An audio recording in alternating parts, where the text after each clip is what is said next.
Shalom, shalom, bien-aimés dans le Seigneur. Que Dieu vous bénisse de partout là où vous nous suivez.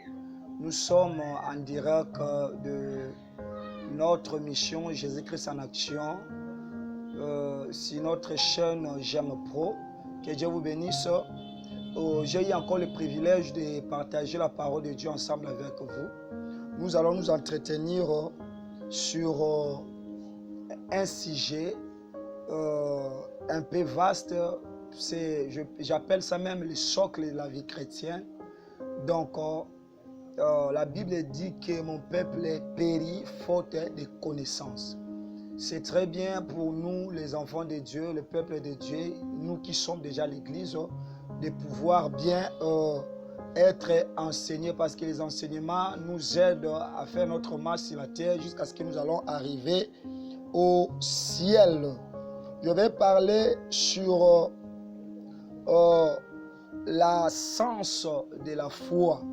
Je parle de la foi sur la foi en global, mais je vais parler sur l'essence de la foi et nous allons nous entretenir sur ça. Alors sur ce, je vais commencer d'abord à lire un verset qui est connu.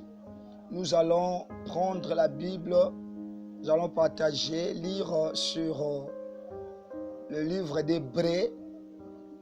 Hébreux, s'il vous plaît. Hébreux chapitre 11, le verset 1er.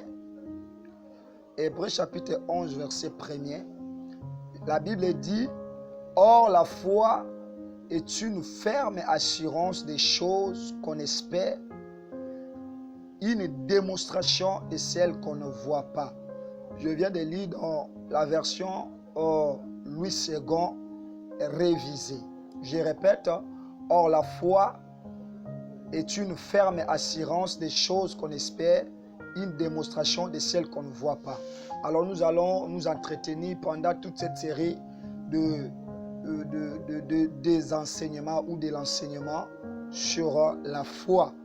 Alors je vais m'expliquer, s'il vous plaît, et je vais prendre la foi. La foi, c'est quoi? La foi, c'est une arme spirituelle à chercher pour atteindre Dieu. Donc la foi, c'est une arme spirituelle que quelqu'un ou un homme ou un chrétien peut chercher pour atteindre Dieu. La fermeté, parce que nous avons vu 4 mots dans la foi. Les 4 mots qui composent la foi. Nous avons la fermeté, nous avons l'assurance, nous avons l'espérance et nous avons la démonstration. Alors par ces 4 mots, où nous allons fonder notre enseignement concernant la foi, c'est ainsi que j'ai commencé d'abord à expliquer que la foi c'est comme une arme, mais spirituelle, que tout un chacun de nous doit chercher. Et la foi est composée de 4 éléments, de 4 grandes parties, à savoir, qui sont la première des choses, le premier élément dans la foi, c'est la fermeté ou la persévérance. Et le deuxième élément dans la foi, c'est l'assurance ou la certitude. Le troisième élément dans la foi, c'est l'espoir ou l'espérance. Et le dernier élément dans la foi, c'est la démonstration, l'action ou pratiquer. Donc par rapport à ces 4 parties où nous allons fonder cette arme, c'est ces 4 parties qui constituent cette arme que j'appelle par la foi. Je disais ceci: on peut aussi définir la foi d'une manière suivante. La foi, c'est la croyance. La foi, c'est la croyance. Or, la croyance, ça nous donne l'accès d'avoir la foi. La croyance veut dire croire. Or, quand tu crois, égale au salut. Donc, quand nous croyons à qui? Nous croyons à quoi? Nous croyons en Jésus. Et quand nous croyons en Jésus, c'est ainsi que nous recevons la foi. Donc, la foi nous donne le salut qui nous conduit dans la vie éternelle. je parle la croyance,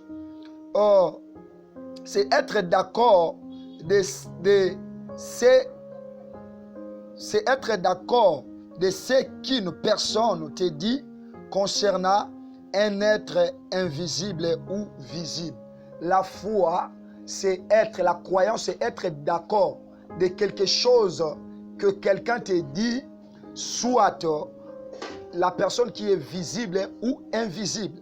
Donc, c'est un peu, c'est là la croyance. Alors, pourquoi la foi? Pourquoi avoir la foi, bien-aimé? La Bible dit que sans la foi a un but. Et le but de la foi, la foi donne le salut qui amène dans la vie éternelle. La foi donne le salut qui amène dans la vie éternelle. Ça, c'est un. Nous allons voir ça dans les livres de Galates.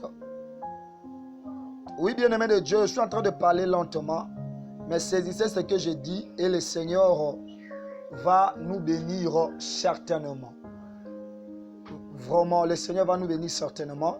Donc, je disais que la foi nous conduit à la vie éternelle. Nous allons prendre le livre de Galates, chapitre 3, verset 26. La Bible dit, c'est ce qui suit. Galates, chapitre 3, verset 26. La Bible dit, car vous êtes tous fils de Dieu par la foi en Jésus-Christ. Donc, vous voyez que la foi nous donne d'abord la vie éternelle. Or, sans la foi, personne ne peut hériter le royaume des cieux. Ici, la parole de Dieu est claire, que nous sommes fils de Dieu par la foi en Jésus-Christ. Donc, la foi en Jésus-Christ, pas à une autre personne, mais la foi en Jésus-Christ nous donne l'accès d'entrer dans le royaume des cieux. Donc, je pourrais dire aussi à quelqu'un qui est en train de me suivre, si tu n'as pas encore reçu Jésus dans ta vie, peu importe la connaissance ou la science que tu as sur cette terre, tu ne verras pas le Seigneur ou tu ne rentreras pas dans le royaume des cieux. Le deuxième verset, nous le tirons dans le livre de Jean, chapitre 1, verset 12. Jean, chapitre 1, verset 12. Veuillez m'excuser. Jean, chapitre 1, verset 12, la Bible dit ce qui suit. Mais à tous ceux qui l'ont reçu, à ceux qui croient à son nom, il les a donné le pouvoir de devenir enfants de Dieu. Toutes personnes qui ont reçu Jésus, ceux qui croient à son nom, c'est pourquoi je vais parler de la croyance. C'est-à-dire que ceux qui croient en Jésus, au nom de Jésus, la Bible dit, Dieu les a donné le pouvoir. En d'autres termes, il les a donné mandat de devenir enfants de Dieu ou fils de Dieu. Donc, en d'autres termes, ils ont déjà l'accès pour le royaume de cieux. Donc, toi qui es en train de me regarder, la foi, le premier élément, nous donne la vie éternelle. Or, la Bible dit que nous sommes devenus fils de Dieu à cause de Jésus-Christ, de l'acceptation de Jésus-Christ. Donc, là où tu me suis, si tu n'as pas encore reçu Jésus, l'air est là parce qu'on ne reçoit pas Jésus pendant que nous serons morts. Mais on reçoit Jésus pendant que nous sommes en vie pour que lui nous donne la vie éternelle. Et la Bible déclare que ceux qui ont reçu Jésus, ceux qui croient en son nom. Donc pendant que je suis en train de prêcher, si tu peux croire, tu n'as pas besoin d'abord de voir Jésus descendre dans les ciels comme ça. Mais si tu crois aux paroles que nous sommes en train de faire ressortir, que c'est la parole de Dieu, la Bible dit que Dieu te donne le pouvoir de devenir enfant de Dieu. Que Dieu te bénisse. Et la deuxième des choses, c'est que la foi porte. Je disais que la foi nous donne le salut. Et la foi donne aussi le Saint-Esprit. Celui qui a la foi, il a l'accès aussi. Le Seigneur ne lui laisse pas seulement comme ça, mais Dieu va faire de telle manière qu'il reçoit le Saint-Esprit. Pourquoi le Saint-Esprit? Je vais expliquer, mais j'aimerais d'abord que nous puissions lire ce verset. Galates, toujours nous sommes dans le livre de Galates, chapitre 3. Galates, chapitre 3, verset 2. La Bible dit ce qui suit. Voici seulement ce que je vais apprendre de vous. est-ce par les œuvres de la loi que vous avez reçu l'Esprit ou par la prédication de la foi? Ici, l'apôtre Paul est en train de dire, ce n'est pas les œuvres qui nous donnent l'Esprit de Dieu, mais c'est la prédication de la foi. Oh, pendant que je suis en train de parler, pendant que tu écoutes la parole de Dieu, si tu mets foi en cette parole-là, parce que c'est la parole de Dieu, ça parle de Jésus, automatiquement Dieu va te donner l'Esprit de Dieu. Le Saint-Esprit de Dieu en nous ne nous aide pas seulement à parler en langue, ou ne nous donne pas seulement la puissance de faire tomber les gens. Mais l'Esprit de Dieu en nous donne l'amabilité ou la capacité de marcher avec Dieu, de craindre Dieu, de savoir marcher ici pendant sur la terre en craignant le Seigneur, en observant les lois et les commandements de Dieu. Donc la prédication de la foi ou la prédication qui est prêchée au nom de Jésus, c'est cette prédication-là qui donne aussi le Saint-Esprit. Alléluia. Donc je sais que vous êtes en train de me comprendre là où vous êtes et que le Seigneur, le Dieu d'Israël, vous bénisse. Je disais encore que la foi donne la bénédiction. Nous sommes toujours dans le livre de Galates, chapitre 3. Maintenant, nous allons prendre le verset 7 à 9. Je disais que la foi donne aussi la bénédiction. Galates, chapitre 3, verset 7. Écoute ce que la parole de Dieu dit. Reconnaissez donc que ce sont ceux qui ont la foi qui sont fils d'Abraham. Aussi, l'Écriture prévoyant que Dieu justifierait le païen par la foi, a d'avance annoncé cette bonne nouvelle à Abraham. Toutes les nations seront bénies en toi, de sorte que ceux qui croient sont bénis avec Abraham le croyant. Donc vous comprenez que la foi joue un rôle très important dans la vie des enfants de Dieu. Quand tu as la foi en Dieu, le Seigneur est en train de te voir en esprit. Je parle bien en esprit. Tu es déjà béni. Oh, la première sorte de bénédiction, nous avons la bénédiction parce que nous sommes fils de Dieu. Ici, celui qui a écrit, l'apôtre Paul est en train de dire que reconnaissez que vous êtes fils d'Abraham par la foi. Nous sommes fils d'Abraham par la foi. Pourquoi? Parce que l'Écriture prévoyait déjà que Jésus-Christ, Dieu justifierait d'avance annoncer cette bonne nouvelle à Abraham. Toutes les nations seront bénies à Abraham. Toutes les nations seront bénies par Abraham. Comment? Ceux qui croient en Jésus. Ils ont cette foi-là par Abraham parce que là, Abraham est déclaré père de la foi. Quand tu crois en Jésus, tu es aussi directement spirituellement connecté à Abraham. Et la Bible dit que comme Dieu a dit à Abraham que Abraham, toutes les nations de la terre seront bénies à Abraham par la foi, parce que Abraham aussi était le croyant. Donc je dis à quelqu'un, là où tu me suis, ne t'inquiète pas, ne cherche pas d'abord la bénédiction. Ce n'est pas d'abord des choses qui se touchent. Mais la bénédiction, c'est la connaissance que tu acquiers émanant de la part de Dieu au travers de la foi.